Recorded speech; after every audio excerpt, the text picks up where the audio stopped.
Habang naglalakad kami dito, hindi namin maiwasang di mag-isip kung tutuloy pa ba kami. Ako si Jedrix, pero tawag nila sa akin Jed. Alright, so what up mga boss amo? Kamusta ang buhay-buhay? So for today's video, we are going to San Jose del Monte, Bulacan. Today is Sunday, so aakit tayo kay Padre Pio. So tara, samahan nyo ako, ipapakita ko rin sa inyo kung ano yung itsura ng view doon. So kita kits, let's go! Alright, so right now nandito na tayo kay Padre Pio. Si Kawaii Girl. Ayan si Kawaii Girl. So umakit na kami dito. Ang itsura ng pag-akit namin. So mataas-taas pa to. Kakasimula pa lang namin, hinihingal na siya. Wala pang kalahati. Hingal na si ate mo, girl. Kaway ka na. Kaway, girl. Habang naglalakad kami dito, hindi namin maiwasang di mag-isip kung tutuloy pa ba kami. Kasi ang taas. Pero yun na nga. So balik ako pag nasa taas namin. And pakita ko sa inyo itsura. So ayun, pahinga daw. Pagod siya. Dito pa lang kami sa may gitna. Pagod ka na? Oo. Tamang hingal oh. Rinig na rinig yan. Grabe. Pero ang ganda dito guys. Kaya kung gusto niyo pumunta, dito lang yan sa may, saan ba to? San Jose? Del Monte Bulacan. Sa may San Jose del Monte, Bulacan. Maganda pumunta dito pagkalinggo kasi maaliwalas tapos sariwa yung hangin. Pakita ko sa inyo yung view.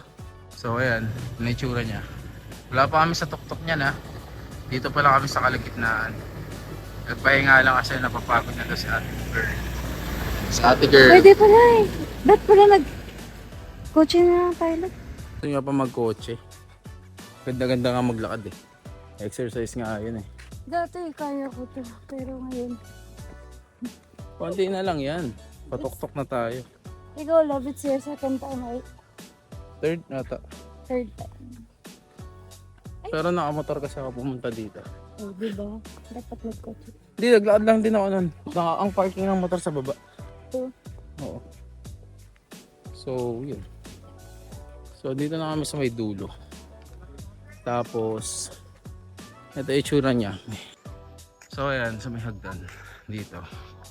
Yan tayo aakyat ulit. Hindi tayo So, sa doon. ano? Hindi tayo sa doon. Dito tayo paikot. Paikot. Mali Hindi pala. na nila yata ina-open no? Dati, dyan na kami dumadaan. Hindi kami dumaan. So, paikot kami. Maliwalas naman dito. Tsaka, exercise na rin. Diba? Balik ako pag nandun na kami sa tuktok. Wait lang. Alright, so after a few minutes, dito na kami sa may taas. So, ang ganda dito, ang hangin. So, papakita ko sa inyo kung ano itsura dito. So, ayan itsura. Ito yung Padre Pio, kaya siya tinawag na Padre Pio. Ito yung 50. So, yun yung itsura.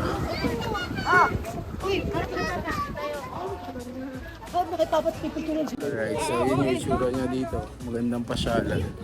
Lalo pag nasa taas kasi mahangin. Tapos pwede rin kayo mag-picture dito. Yan.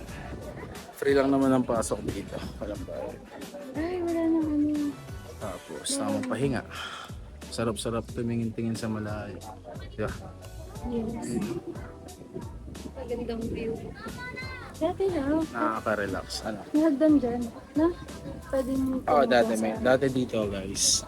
Yun sa may kamay. Nakikita niyo yan. May hagdan dyan. Ngayon parang wala na. Pwede ka kasi usually dati tumuntong dyan. Tapos mag-picture. Siguro tinanggal nila for safety. So ngayon magpipicture muna kami. Balik ulit ako. Alright, so ayun na no. Pababa na kami ulit. Kasi tapos na kami mag-picture. Si Kawaii Girl. So ngayon nandito kasi yung bahay ng tita nila Bea. So doon muna kami pupunta.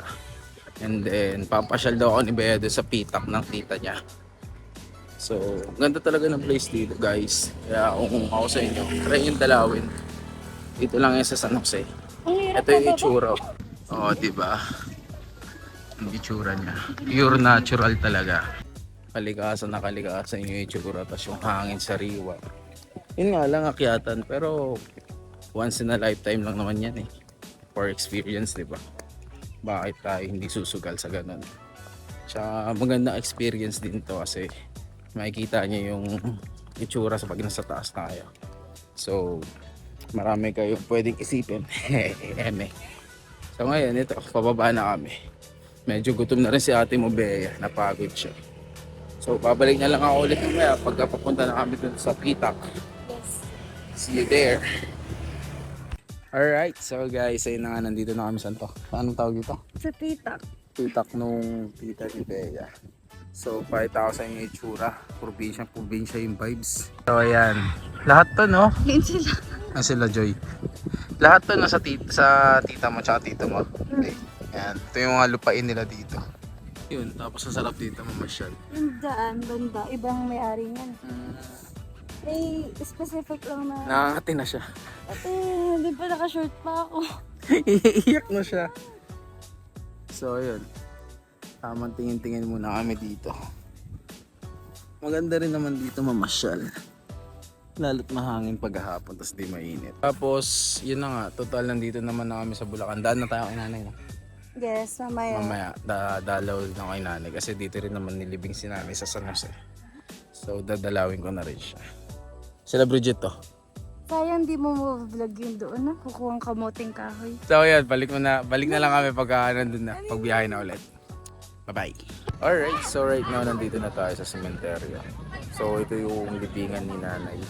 Pakita ko sa inyo. Yan, dito siya nakalibing sa may Providence, San Jose del Monte, Bulacan. Dami pa rin tao ngayon dumadalaw, guys. So ayan. Saglit lang din naman kami. Sumilip, dumaan lang din ako. Kasi hindi kami nakadalaw nung November 1 dito. So ngayon na yung time. And marami pa rin mga taong dumadalaw kahit November 3 na. So yun, pauwi na rin kami. So kita-kits na lang ulit mamaya. Alright, so ngayon is pabalik na tayo sa kotse. Pauwi na rin po tayo. Dito ko na ba ikakat? Yes. Ah, hindi, mamaya na, dun na. Babiyahe pa ako. Marami pa akong sasabihin. Hindi, joke na. So ayun, balik na lang ako pagka na pauwi na ako. Or I mean, malapit na ako sa amin. So yun na, takpan mo na baby. Baby? Sino? Alright, so yun na nga no mga boss amo, pauwi na tayo ngayon. It's already 6:32 PM na. And by the way, kanina dun sa pinuntahan natin kay Padre Pio. So, yun yung itsura ng place, which is maganda siya puntahan kung gusto niyo mag-relax. Kasi sariwa yung hangin and nature na nature yung itsura. So, sa mga nagbabalak pumunta or may mga rides kayo, pwede nyo puntahan yun. Suggestion ko lang din, if pupunta kayo doon, mas maganda may mga susunod kayong pupuntahan. Kasi usually, yung gagawin lang natin doon, katulad ng ginawa namin kanina, umakyat kami, and then nag-picture, nag-video, and then after nun bumaba na. Pero if ever, kung gusto nyo magsimba, pwede rin naman kayo magsimba doon kasi may simbahan naman sa may baba nun bago umakyat. Kanina kasi pumunta na rin kami doon sa tita nila Bea. So sakto. Nakapamasyal din kami. May mga kainan din naman siya doon. May mga karinderya na pwedeng kainan kung nagugutom kayo. And next time, try naman natin puntahan yung Asirs Cafe. Maganda rin doon actually. Maganda yung itsura, yung place, overlooking. Then masasarap yung kape and pasta. So yun, try natin next time puntahan, iba-vlog din natin. So ayun na, maraming salamat sa mga nanonood at patuloy na sumusuporta sa YouTube channel and Facebook page ko. And again, ako si Jedrix, pero tawag nila sa akin Jed. So hanggang sa ulitin, maraming salamat guys. Peace out.